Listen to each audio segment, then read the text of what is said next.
जळगावच्या खासदार स्मिता वाघ सध्या आपल्यासोबत आहेत। स्मिताजी, हा अपघात अतिशय भीषण आहे। अनेक जणांचा मृत्यू झाल्याची माहिती समोर येते। आपल्यापर्यंत काय नेमकी माहिती आली आहे? मी एका मीटिंग मध्ये बसलेले असतानाच मला मेसेज मिळाला की अशा पद्धतीची घटना झालेली आहे।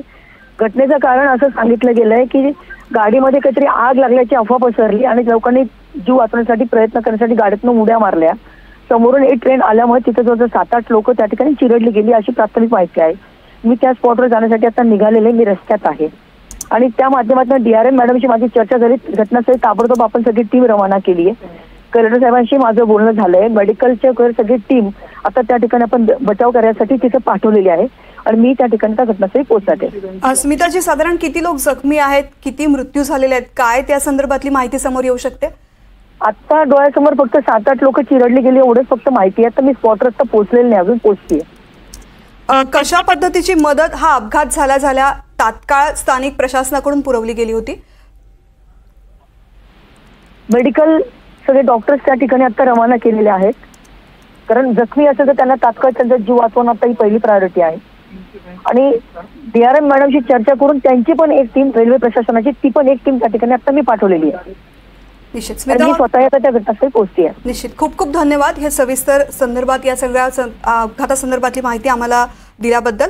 तर 7 ते 8 लोक चिरडले गेलेत असं जळगावच्या खासदार स्मिता वाघ यांनी सांगितलेलं आहे। त्या स्वतः आता घटनास्थळी पोहोचण्यासाठी निघालेल्या आहेत। डीआरएम बरोबर त्यांचं चर्चा सुद्धा झालेली आहे, त्यांच्याकडून सुद्धा त्यांनी माहिती घेऊन तत्काळ या ठिकाणी मदत पुरवली जावी यासाठी प्रयत्न केलेले आहेत। जळगावमधली धक्कादायक अशी ही बातमी, अनेक प्रवाशांचा मृत्यू झालेला आहे रेल्वे अपघातामध्ये।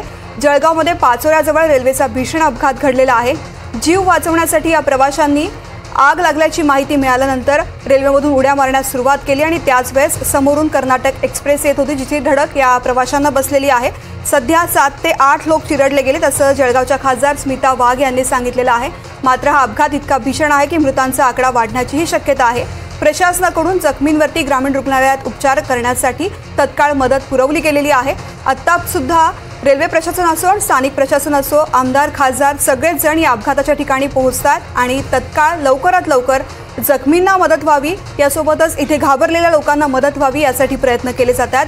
जळगावमध्ये हा अपघात घडलेला आहे। जळगावच्या पाचोऱ्याजवळ, साधारणपणे पाचोरा शहरापासून 15 ते 16 किलोमीटरवरती ही रेल्वे गाडी थांबलेली होती आणि पुष्पक एक्सप्रेस ही थांबलेली होती। पुष्पक एक्सप्रेसमध्ये शॉर्ट सर्किट झालेलं होतं आणि त्याच वेळेस आग लागल्याची अफवा पसरली, ज्यामुळे घाबरलेल्या लोकांनी रेल्वे रुळावरती उड्या मारण्यास सुरुवात केली।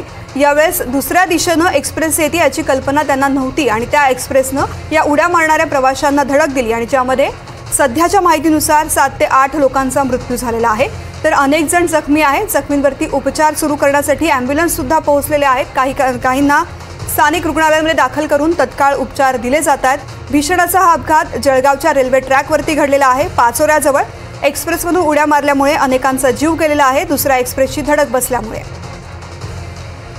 पुष्पकमधल्या प्रवाशांना कर्नाटक एक्सप्रेसची धडक बसलेली आहे। पुष्पकमध्ये आग लागल्याची अफवा पसरल्यामुळे या प्रवाशांनी धडाधड रेल्वे ट्रेनमधून उड्या मारण्यास सुरुवात केली। आपला जीव वाचवण्यासाठी ते खाली उतरत होते आणि त्याच वेळेस समोरून येणारी एक्सप्रेसची त्यांना माहिती नव्हती आणि त्यामुळेच हा भीषण असा अपघात घडला, ज्यामध्ये 7 ते 8 जणांचा मृत्यू